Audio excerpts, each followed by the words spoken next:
Hello and welcome back to the Dan BTF YouTube channel. I'm here with another Euro 2020 predictions video. Round of 16 didn't go quite as planned. As you can see, I got 3 out of 15 correct on my predictions, giving me a score of 9. Not very good at all. So I don't know why I'm making another one of these. I'm inevitably going to be wrong and going to curse probably the teams that I say will go through. But hey, we'll get on with it anyway. The question of the video is, who do you think will be the 2 teams making it to the final now? Quarterfinals onwards, we can see how the tournament's gonna go. So yeah, who do you think will make it to the final? And if you're really brave, put a scoreline on that too.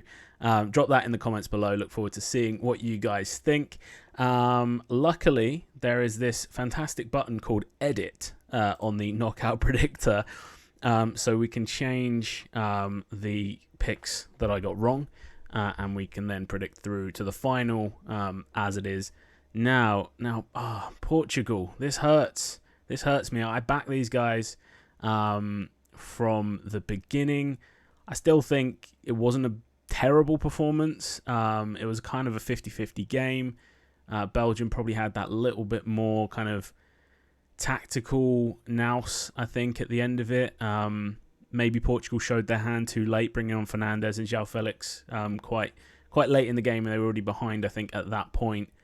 But yeah, sad to see Portugal go out. Hopefully you guys have a new manager by the time that Qatar 2022 rolls around, and Ronaldo will still be fighting fit in that team. And yeah, you can put a good run together in that tournament. But Belgium did, of course, go through. They picked up injuries on the way to Kevin De Bruyne and Eden Hazard. So we'll see how that goes as the tournament progresses, but certainly, a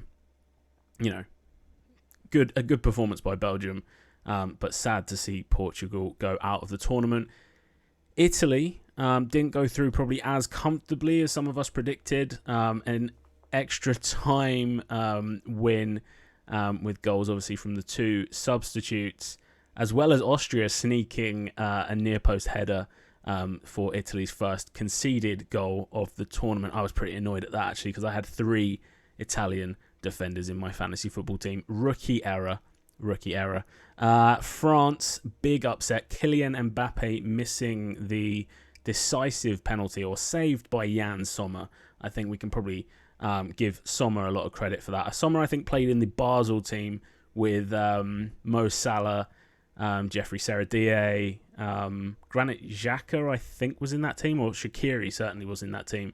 Jan Sommer, a great goalkeeper. Bundesliga fans will know him very well. Spain and Croatia, what a day. I mean, this day with France, Switzerland, Croatia and Spain was probably the best day, I think, of the Euros so far in terms of goals. And Spain eventually going through in extra time. As an Englishman, it was kind of probably quite nice to see Croatia go out in extra time. No hate to Croatia. I mean, great, a great team over the last few years. Similar position to maybe Germany, where they got an aging squad. But yeah, because we went out in extra time in 2018, it was justice. Maybe we say justice. I don't know. That's probably a harsh take, but Spain went through. Sweden and Ukraine, I'd backed Sweden to go through. They ended up losing pretty much with the last kick of the game, which was one of the more dramatic moments of the World Cup. The last placed 3rd team to go through as well. So that was an upset. But hey, England go on to play them in Rome. Speaking of England, that was a great game. That was a memory. I think that's something that we've been waiting for this tournament as England fans, was a moment or a memory that we can look back on in 5-10 years time and go, okay, the 2020 Euro 2020, what were the standout moments? Now I think back to 2018, it was beating Colombia on penalties. That was the one moment. In the group stage, we didn't have any of those moments. And I think Gareth Southgate hit on it in the interview after the game, and he said, we've given people a night to remember. And that's certainly true. And a 2-0 victory, a well-played Jack Grealish substitution, gets England into the quarterfinals. Netherlands, similar to Portugal, commiserations, but Czech Republic, I think there's a couple of people that commented on my last video saying that I'd underestimated Czech Republic, and guys, hats off to you, absolutely brilliant. I was very happy to see Thomas Kallas getting the assist for the goal. That header at the back post was ridiculous.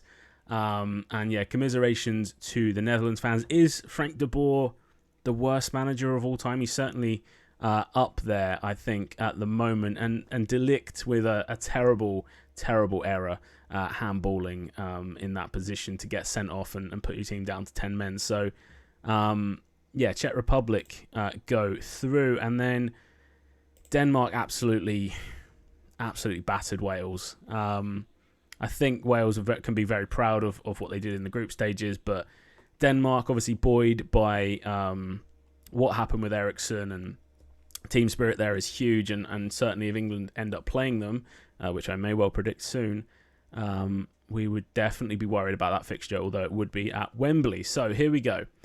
Our quarterfinals. Let's just roll through these predictions really quickly because I am inevitably going to get it wrong. So if we click that, we can see this is in Munich. Mancini's team didn't look amazing against Austria, and Belgium are strong but missing maybe De Bruyne and Hazard, although they certainly might not start the game. I'm going to go with Belgium. Spain versus Switzerland. Spain have been scoring goals left, right and centre in their last 2 games. I think someone pulled the stat on it, but it's got to be the first time that a team has scored 5 goals in 2 consecutive games at a Euros. Someone correct me if I'm wrong. Switzerland showed, I think if they start Gavranovic, I know they've kind of got him in this super sub kind of position at the moment, but I think if they start him, they're a real threat. So do we go with Switzerland? No, I'm going to go with Spain. But could see an upset there. I think this is an extra time game, and then we'll see where the chips go after that. England versus Ukraine. England should be winning that. It's in Rome, so it's in a neutral venue. It's no longer at Wembley. It's the only game of the tournament that we potentially don't play at Wembley. But I think the squad is on a high.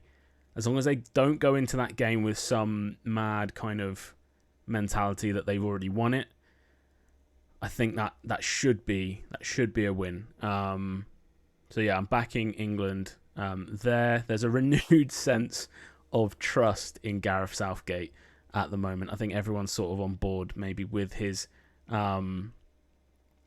decisions now and his tactical knowledge. So come on, the Gareth. Onwards and upwards. And Czech Republic versus Denmark. This is Joachim Andersen versus Thomas Kallas in the battle of players that probably won't play for Fulham very soon. Obviously, Kallas is at Bristol already. I like the Czech Republic. In this game. Their team mentality was amazing.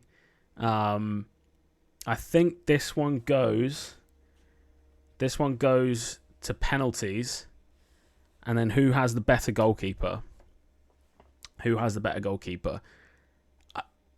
Kasper Schmeichel for me is the better goalkeeper. So England, Denmark, Belgium, Spain